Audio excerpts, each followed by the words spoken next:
Market, Boston's best eating and drinking destination in Fenway, all under one roof, and by findmassmoney.com, where even Devin McCourty found money. And he joins us this morning on the Harbor One hotline. Hey, Devin. Good morning. How you doing?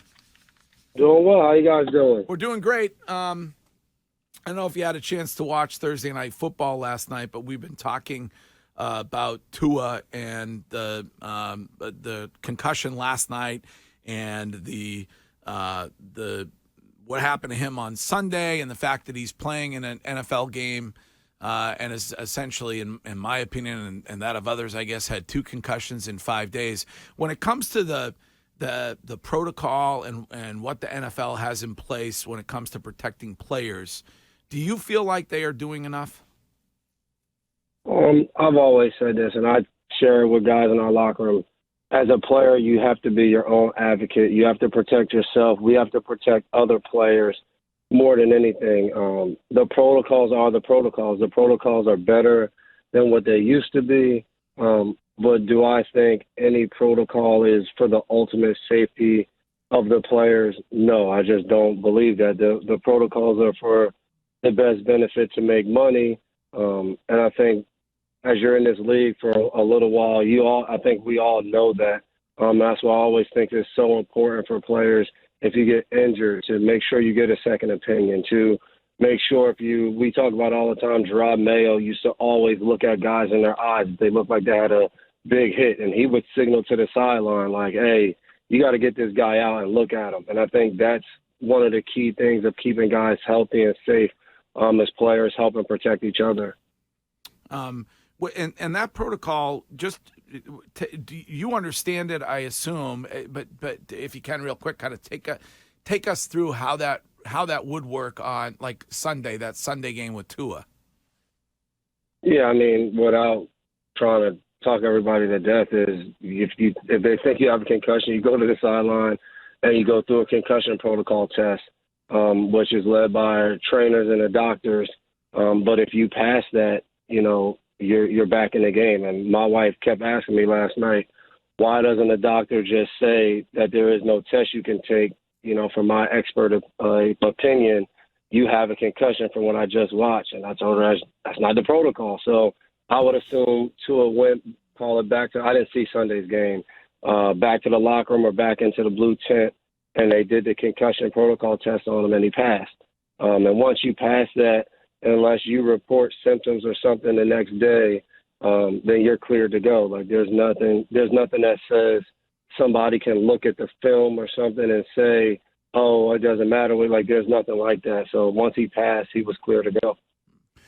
Devin, when I know you talk to players all the time, but the most difficult thing, even when I was in the locker room, when do you get guys to realize that, it's okay that if you're dealing with something to say, I need to maybe put myself first rather than get guys who are like, you know how it is. They're going to be their own worst enemies and want to be on the field as much as possible, whether it's, to prove to their team or, money situations. How difficult is it to get guys to cross that line and go, let me take care of myself? Oh, it's very difficult. There's guys that'll never understand that, and they'll always go out there for the love of the game. And, you hear it all the time. Guys say, I can't play this game forever, so I want to play in every game that I can, which is a true statement.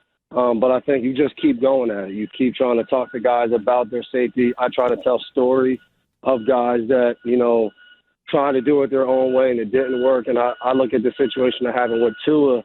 I'm sure that'll be in the back of a lot of guys' minds as they continue forward this season, next season. So the hard thing is football is just like life. Sometimes the only thing that helps guys is to experience something or to actually see something in real life. Well, Devin, injuries are going to happen in this league, and you guys are dealing with that right now with Mac. There were reports yesterday that he was at the facility telling guys, not to count him out for Sunday yet. And without asking you if you've had any direct conversations with him, is that still an ongoing question mark if Mac will take the field on Sunday or even travel with you guys to Green Bay?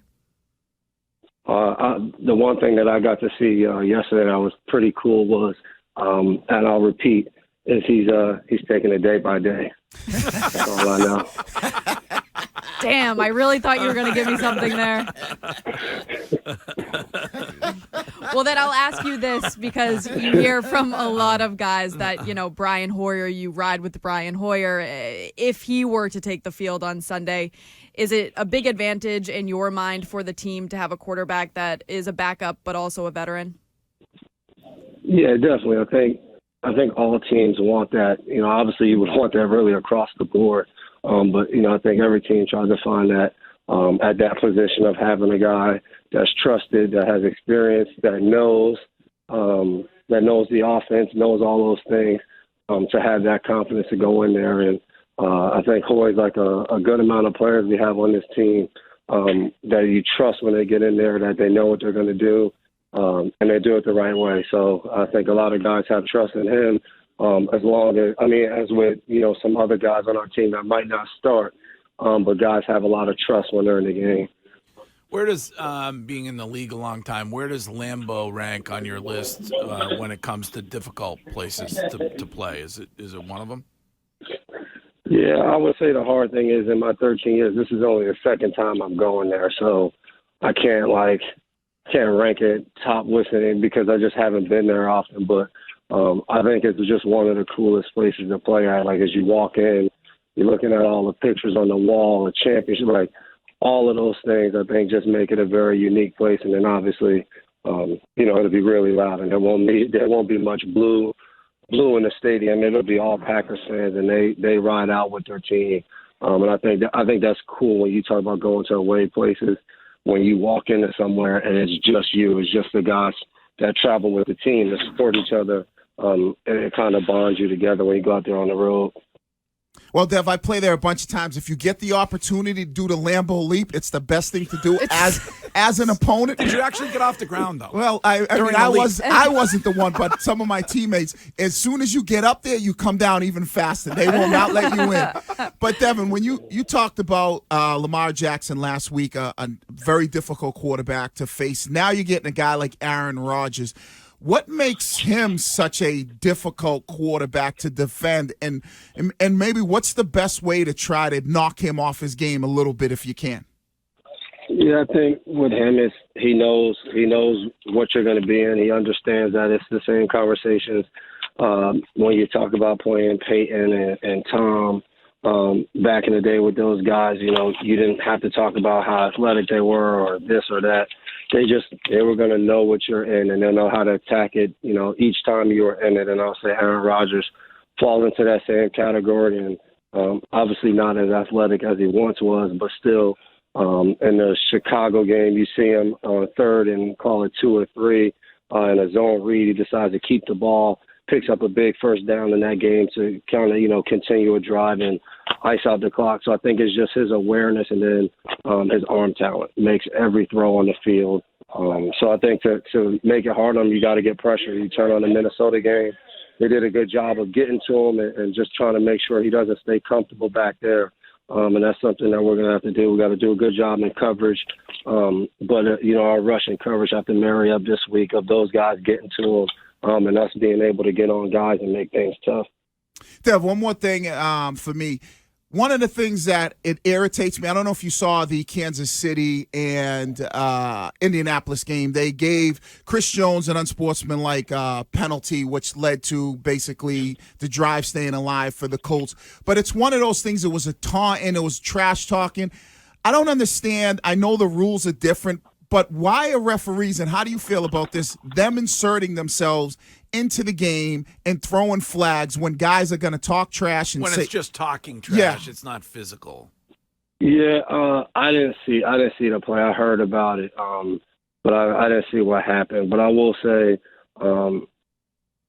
it really doesn't matter. I would say at this point, if you don't like the rule, I would say they've called it pretty consistent. Like, you turn on last year, I think it was Pittsburgh had a game where my guy Cassius Marsh, towards the end of the game, he looked at the sideline, they threw the flag. So I think as a player, you might not like the rule, but the fact that they're being pretty consistent with how they're calling it, it's up to you to adjust. Like if we're going to get mad and say, I don't like the rule, and keep doing what we want to do, and they're consistently calling it, I think that's on us. So I would say really at this point, it's a rule that they've implemented. I think overall owners said they didn't like the fact that guys talk trash. They didn't like how it looked to the fans.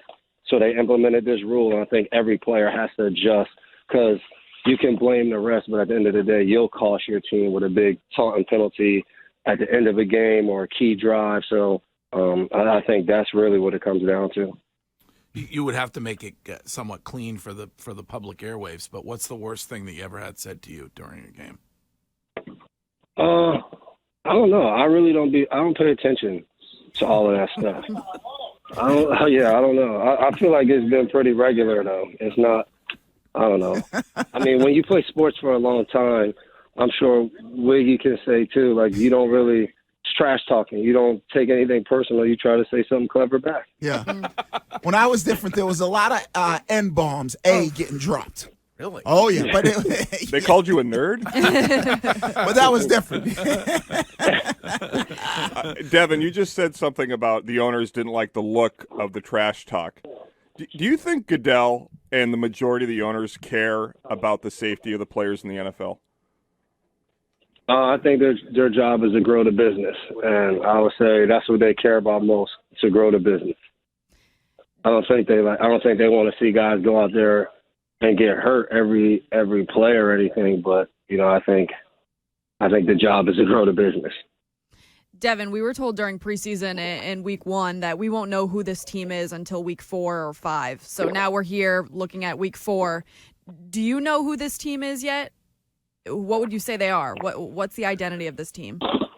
I think the team's been very competitive, fights and does things well at times. I think the biggest thing is we got to just be more consistent in the things that we do well. Been able to move the ball. We've been able to play decent defense. Obviously, not across the board in any of those categories, or we wouldn't be 1 and 2. But I think the things that we do well, we got to just be more consistent. And I would say some of the key things is playing better in the red area and just not turning the ball over is key things that I think that is stopping us from seeing exactly what our team could be. But that is what you are. So until we stop doing those things, we got to focus on them and get it changed. All right, Devin McCourty, we will talk to you next week. Thanks for taking the time this morning. No problem. Have a good one.